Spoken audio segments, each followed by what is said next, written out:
Welcome to McPlum, simple solutions served daily. In this video, I will explain how to make overlays scrollable in Figma. We will dive into the practical steps to create dynamic and interactive user interfaces. First, we will prepare your overlay content, ensuring it is ready for scrolling. Then, we will apply the necessary scrolling properties.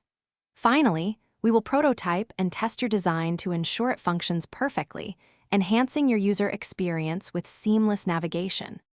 To begin, design all the elements you want inside your scrollable overlay. Place these elements within a new frame, which will serve as your content container. Make sure this content frame is taller than the final visible height you intend for your overlay. This extra height is crucial for enabling the scrolling effect. Grouping these elements within one frame simplifies the next steps significantly.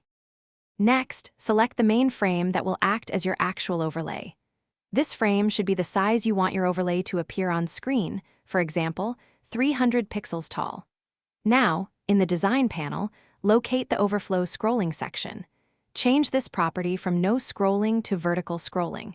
This single step is the key to making your overlay content move up and down. Finally, it is time to prototype and test your creation. Switch to the Prototype tab and connect a trigger element, like a button, to your overlay frame.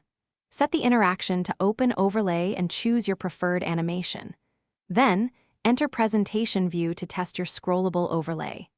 Ensure the content scrolls smoothly and that all elements are accessible. Make any necessary adjustments for a polished user experience. Thanks for watching. Stay juicy and subscribe.